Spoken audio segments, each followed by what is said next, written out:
Hope to me is the feeling that turns into an action, which turns into, so you get a feeling, then you put it into action, and then hopefully you can make way from the action. So hope is the building blocks of something that you want to change, and it could be anything, where you actually instill positivity or at least objectivity into someone and then go from there. So it's giving someone a realistic framework.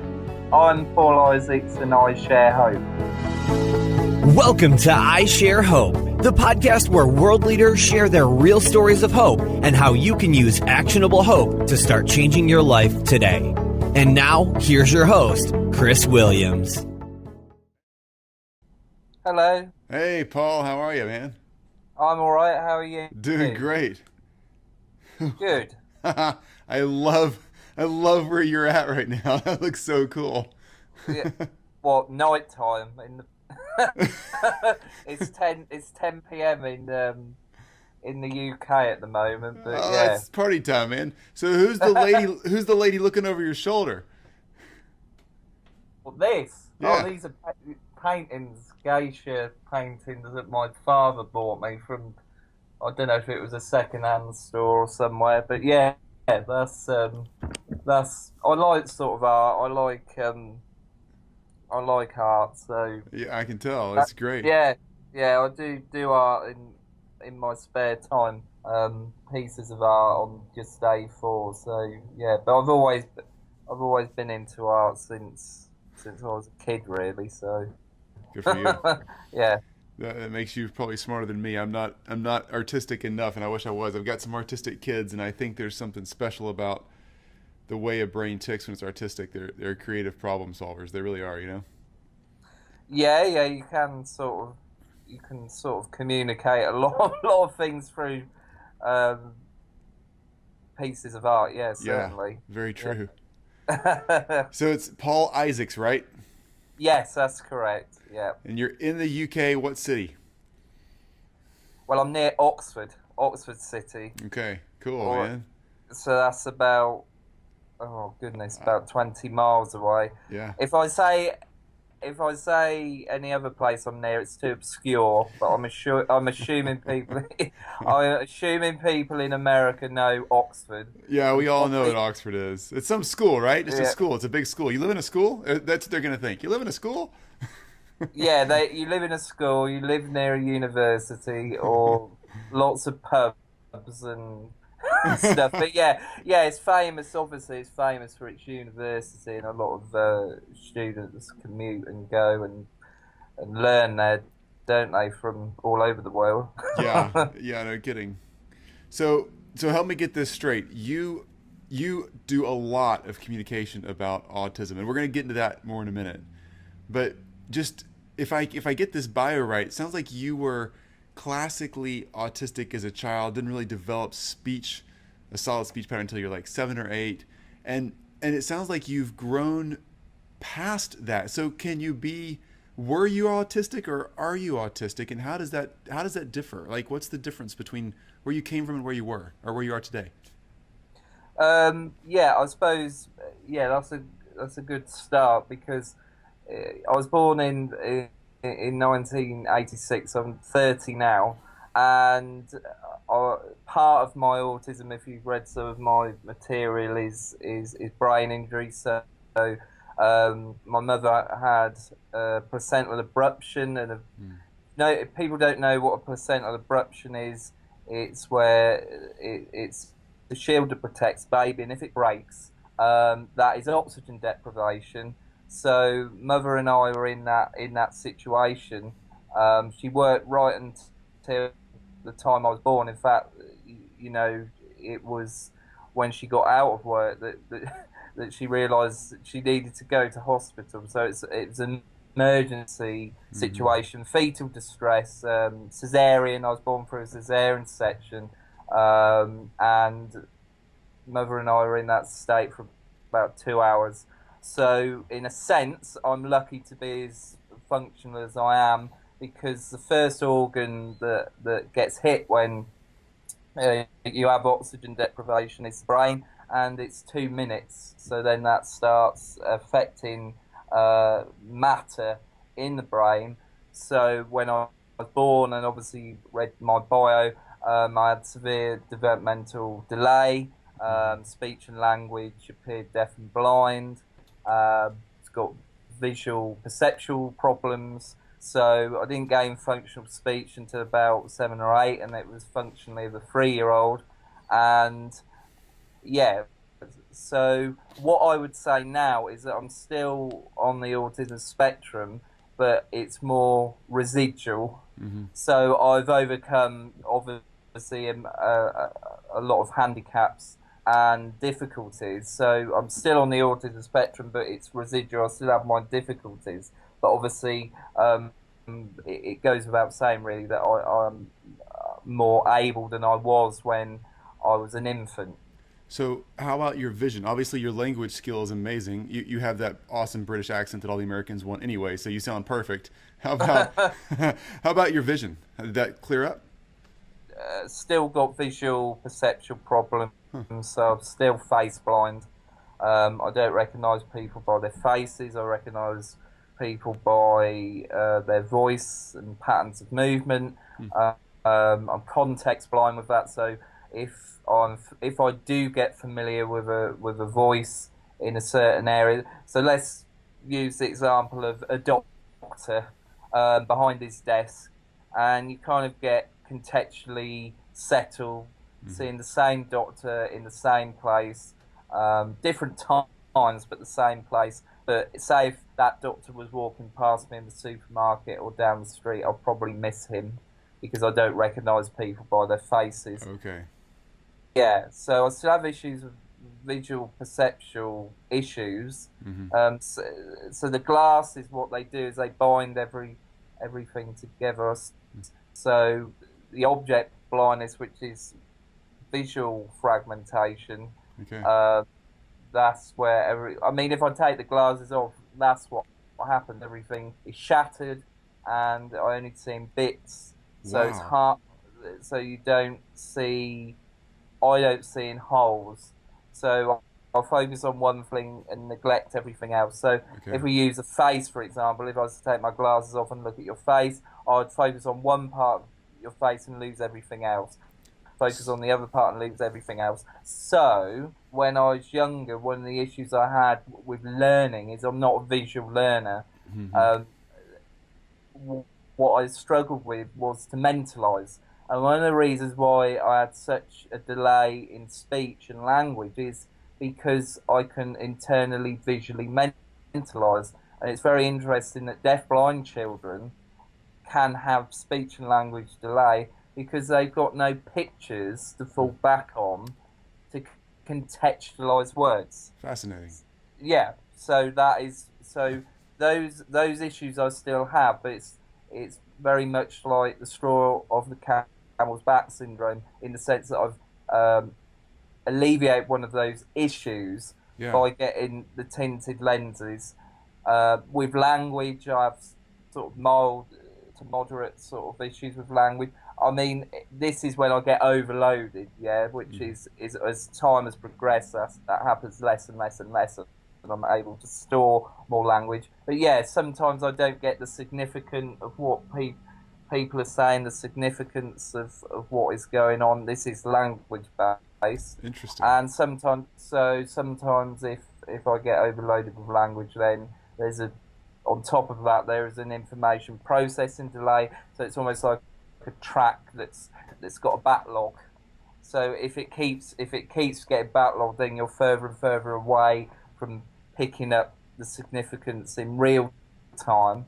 And then because of the issues with the brain I had when I was a child, the left hemisphere is what controls receptive and expressive language.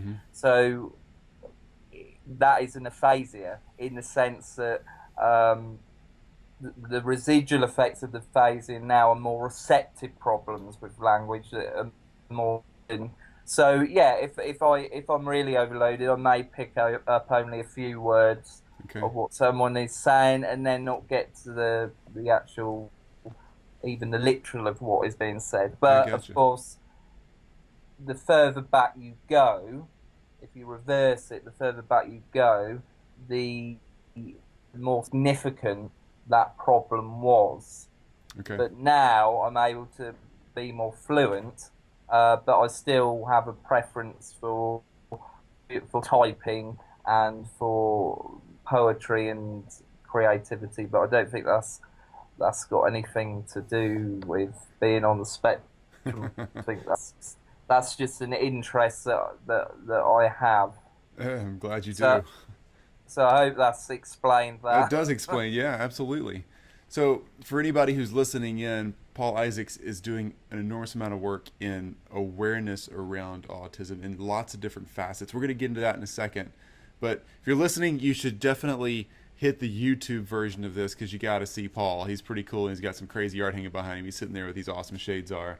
It's definitely worth the video because you can see us interact a little more. And then if you're watching, you can also catch this if you're out of time over on the podcast at isharehope.com is where all this is at. We're also going to have all of Paul's info at isharehope.com. So as you get into his story, you can track along and join his crusade in life. All right, Paul. So you know how this works. We're inviting 1,000 people who are leading their community, their tribe, their village, whatever it is in the world, into in a hopeful direction. So each person on the survey is representing about 8 million people. That's kind of how the ratio breaks down. One participant for every 8 million people on the planet. There's no way to do this absolutely fairly, but we're trying to be really consistent with where you live in the world, male, female, education, upbringing, issues that are going on in life, whatever it is. So I really appreciate your time and any answers you have for us as we ask you these 5 questions. So you ready to rock and roll?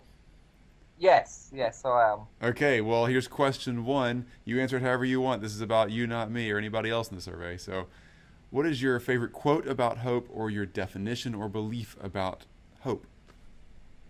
Oh yeah, I was thinking about that today about hope in the sense of what it's a massive question, but I suppose hope to me is the feeling that turns into an action, which turns into so you get a feeling, then you put it into action, and then hopefully you can make waves from the action. So hope is the building blocks of something that you want to change, and it could be anything.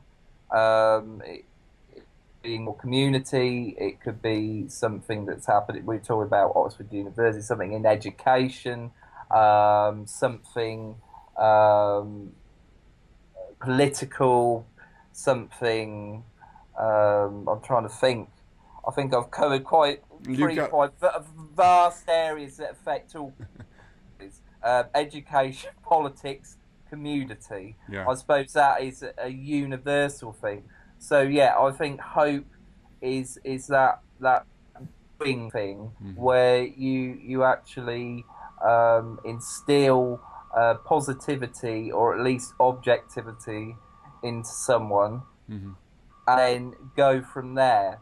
So it's giving someone a realistic framework. Great.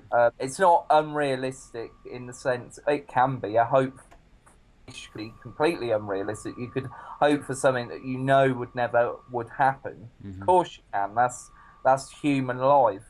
But if you talk about hope in a more practical sense, a more connective sense, firstly it's got to be realistic, and secondly, the drive is to be coming from the right place, and also the people that hear it, how it has an impact on them. So I suppose hope comes from a snowball effect of the genesis of an idea, and then you go from there. It's hard to break down hope simply, but that's kind of how I see it in my rambling. I think it's great. I get it. I really do. And it's got to be realistic and actionable there. So tell me, question 2 then is, who has given you that kind of hope? Who's delivered that in your life?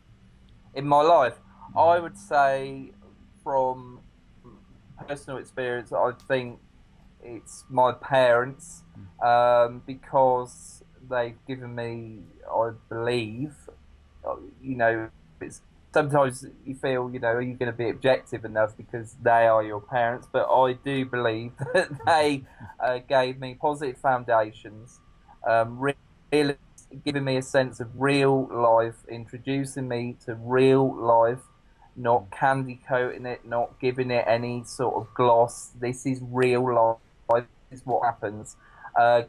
Making me feel that negativity is a normal part of life. Failure is a normal part of life. Losing is a normal part of life. It is just a part of life. So success is brilliant, but it's also about learning from failure and understanding your weaknesses.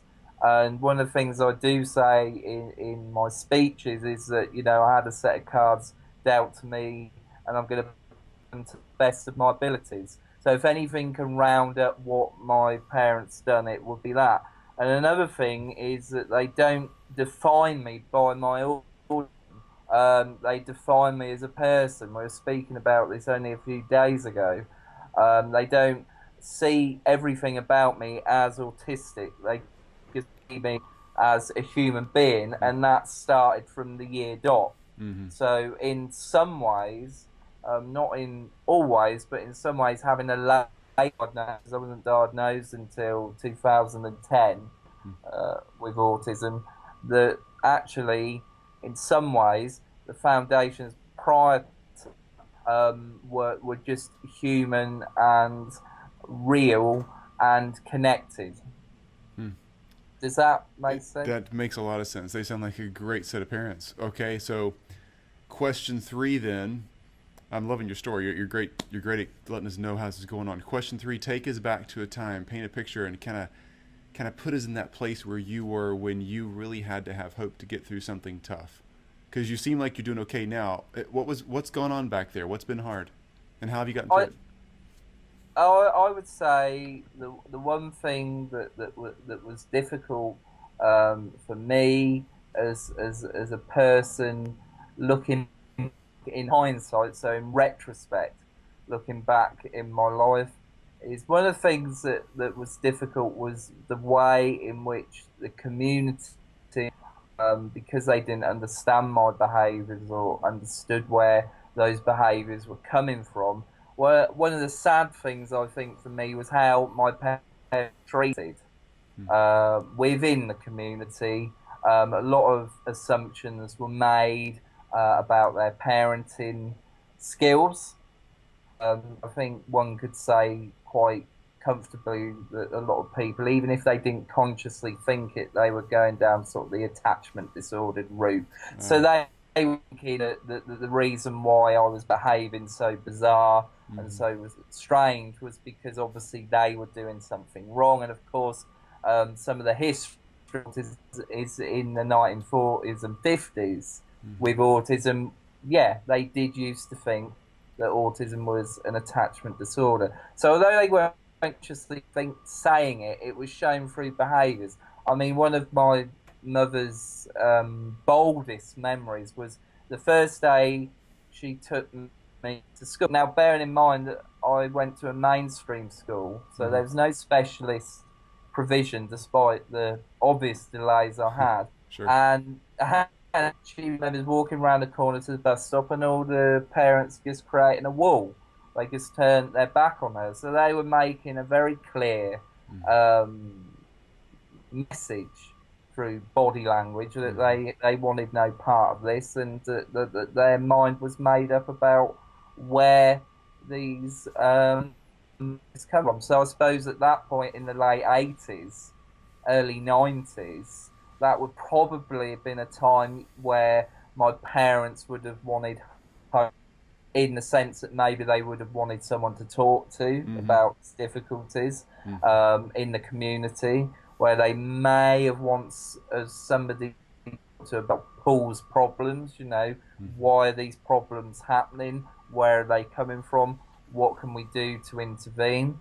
So I would say, looking back in hindsight, it wasn't so much to do with me, it was more to do with maybe the alienation through misunderstanding bitter with these people. I don't hate them or are bitter or think that they're genuinely bad people. I just think it was a lot of misinformation and misunderstandings that caused the initial alienation. So yeah, definitely at that point in time, I think there's been some hope going on there.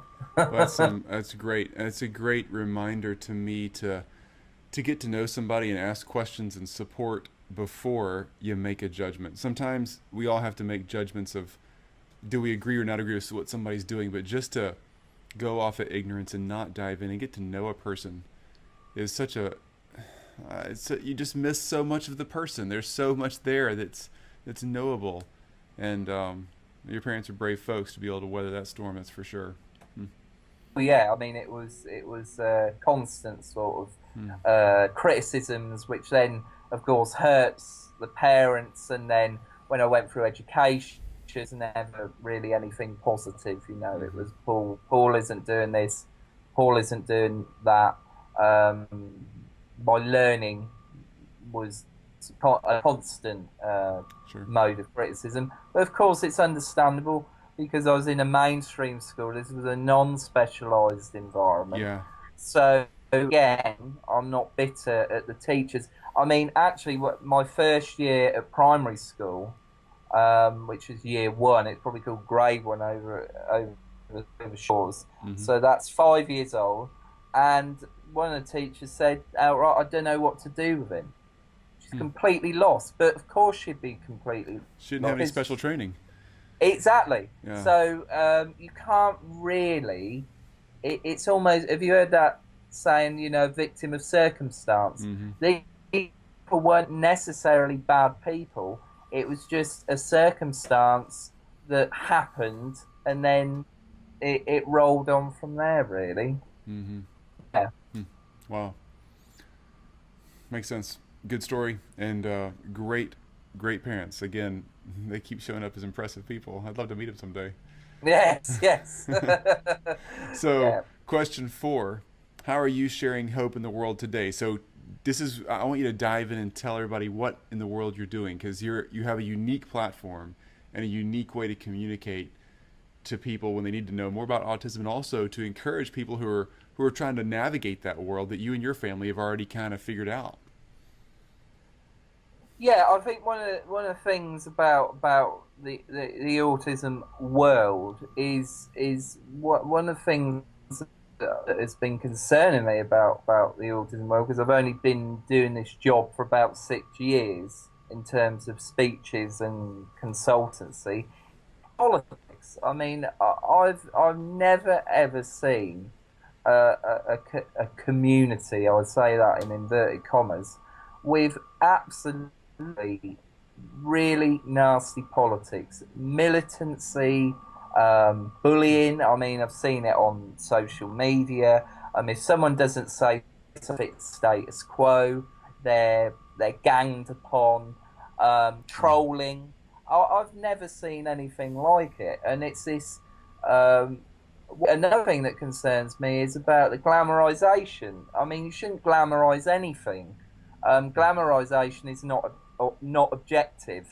It's a one-size-fits-all condition. So when you start saying all autistic people are this, all autistic people are that, and this and that and the other, what you're doing is sadly creating a set of stereotypes. Right. And in any other context, would stereotypes be acceptable? No, they wouldn't. It would be bigotry. It would be called separatism. It would be called a lot of other things in any other context. So militancy is the so what I've learned is don't get sucked in by it. Do what's in your heart. Don't define yourself by autism. That it's this superpower, or that you're special, or you're this, that, and the other. The thing that has kept me grounded is my parents' ethos, which is I'm a human being. Now, I was born a human being, like you and like anyone else. There's 7 billion people on this planet. I was born a human being, so I don't overinvest in my autism at all. When I go to work, I'm a human being. When I go out there, I'm a human being. I don't glamorise, and I equally don't demonise the issues. You keep objective.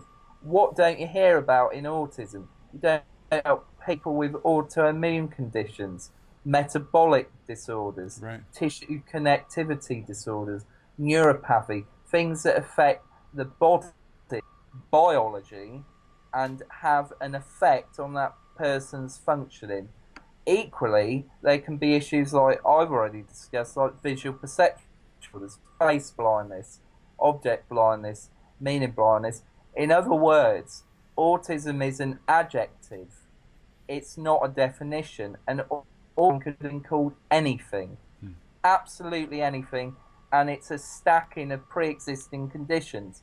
And depending on the stacking, you can get a more refined stack, you can get a more complex stacking, you can get a more intermediate stacking. I mean, I spoke to a neurologist, he's an Irish neurologist, about 5 years ago, and he said to me, in 20 to 30 years' time, we will not be using the words autism, Asperger's syndrome. What we will be doing is focusing on the pieces that that person has, and then advocating and empowering that.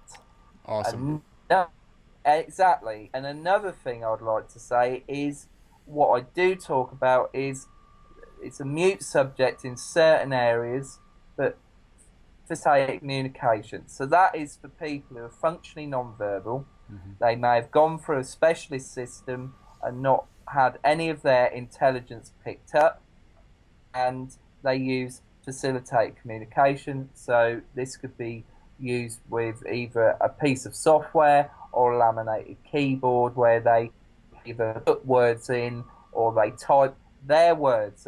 It's not a fraud, it's their words, their soul, their identity. And I've got friends on Facebook who use that method of communication, and one mother, very brave mother, actually filmed it to just prove to people who doubted that her daughter was actually speaking, here she is speaking. So one of the best examples of that is actually watching a video, seeing it happen. These words are connected, they're coming from that person, and that is a method of communication. That's cool. So what my role is it's just to be an anchor point. So in a sense, when I speak, I don't want you to remember me. I don't want you to remember, I don't want the ego to take over and people think, oh, I'm absolutely brilliant, or I'm absolutely fantastic. That's not what I do. I just want people to remember what I've said, and if it helped, great, and if it didn't, hopefully you'll find another person or another place that can help you. And also, just finishing that off, I still advocate defining person first. They are a person first, they're going to live a person, they're going to die a person, and I do not emphasise or advocate identity first language. I just think it's a very it's if you're just going to define yourself by one thing, I think that's very sad, and I think it leads to a lot of problems with identity if you do that. So in other words, I'm Paul first. Love it. I love it. I'm glad you're Paul first. Yes. So am I. All right, Paul first. Question 5. You ready? Yes. Okay. Tell us how we should start sharing or growing in hope right now. So we're going to hang up from this call. I'm out of here, going to go do my thing in Memphis, Tennessee.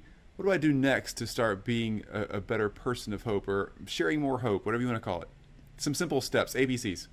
Oh my goodness, that's a question, isn't it? How are you going to share hope when you walk out of there tomorrow? If you just see the average neighbor, how do you share hope with that person?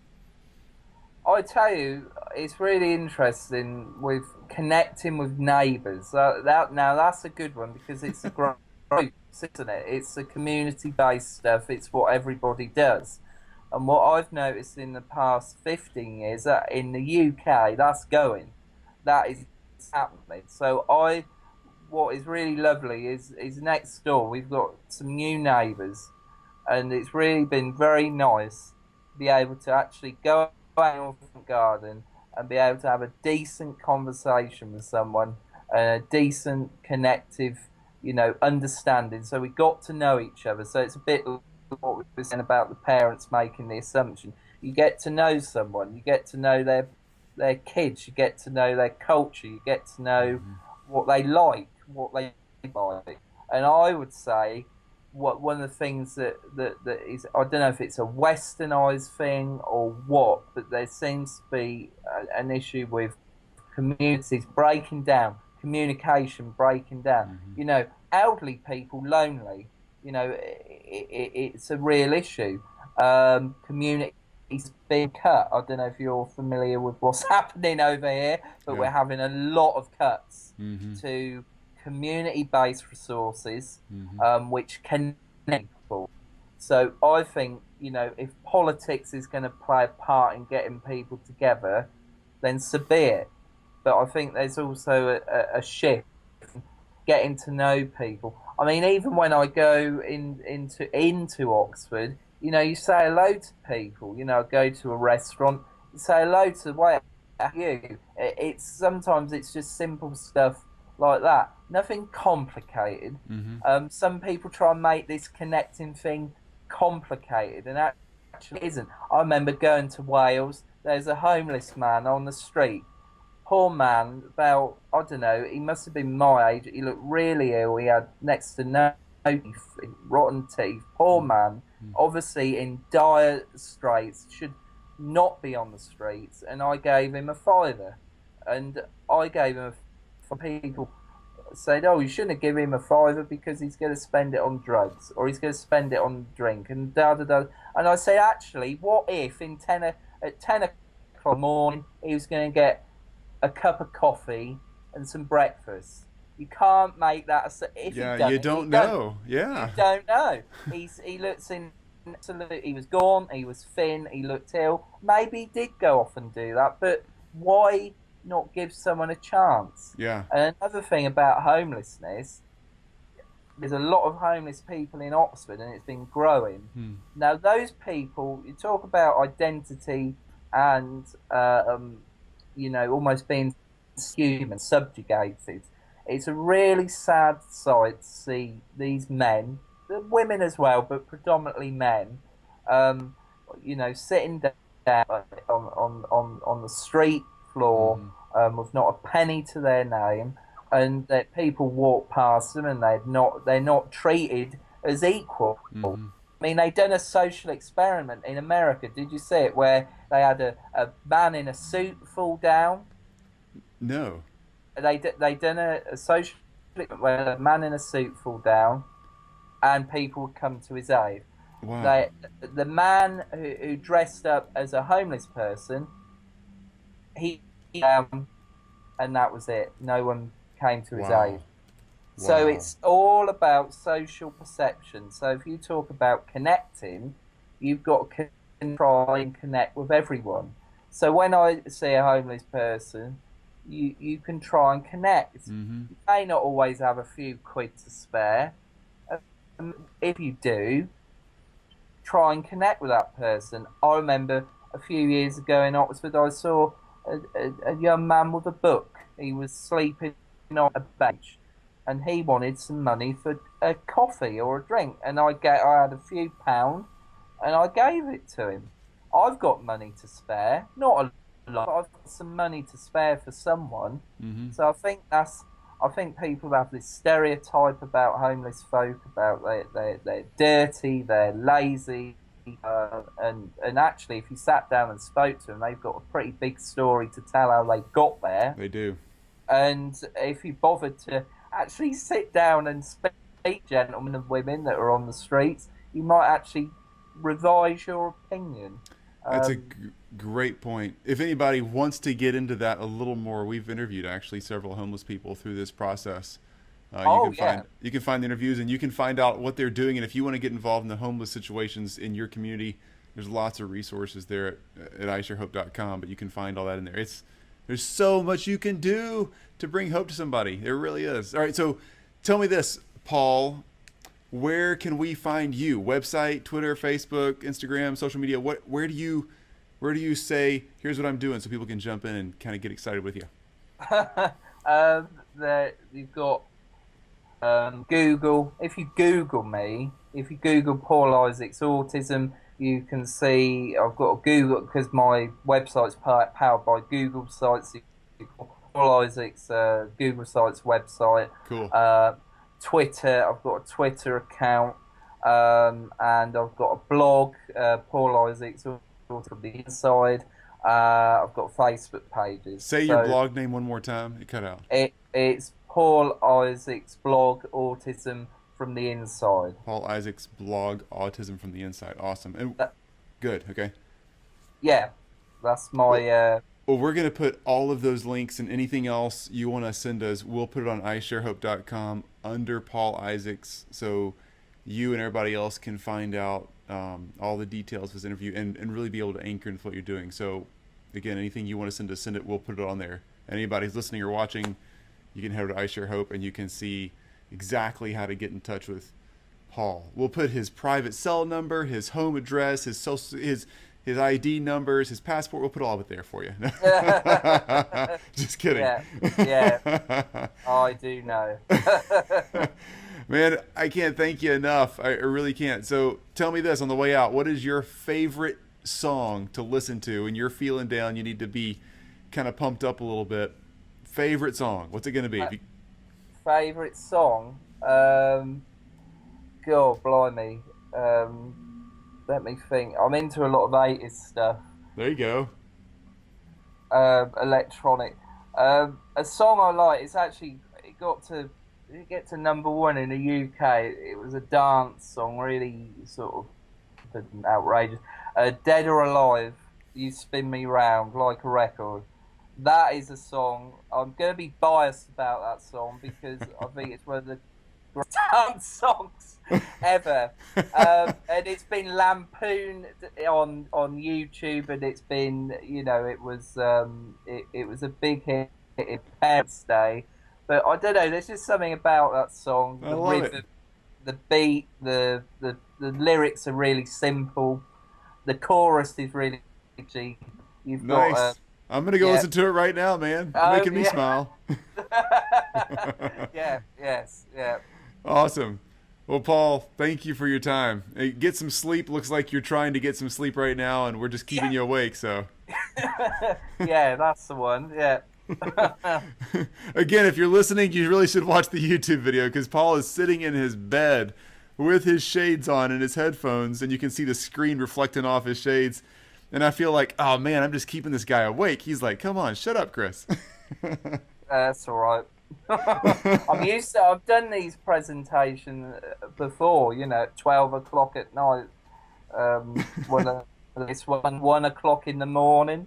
So nice. This isn't too bad, really. I'm glad to catch you early at the beginning of your workday then. Yes. All right, my friend. Have a great evening. Get some sleep, and we'll talk to you soon. Yeah, have a nice time. All right, I thanks, can't man. say have a nice evening. It's have a nice afternoon. Yeah, it's almost 5 o'clock here. I've still got a few more hours of sunshine. Of course, yeah. All right, man. Yeah. Thanks. Thank you. Have a nice. Okay. Talk to you soon. Hey, one more thing. I almost forgot. We have each of our guests say their name and I Share Hope, so we can put that at the beginning of the podcast audio. So I'll be quiet. You say I'm Paul Isaacs and I Share Hope. Well, I've just got to say that. But, yep, I'm Paul Isaacs and I Share Hope. Is that good? That was amazing. I can tell you've practiced like 100 times. I can tell you I didn't. Yeah. All right, man. Have a great night. Yeah, and you. Thanks. Bye. You've just listened to I Share Hope.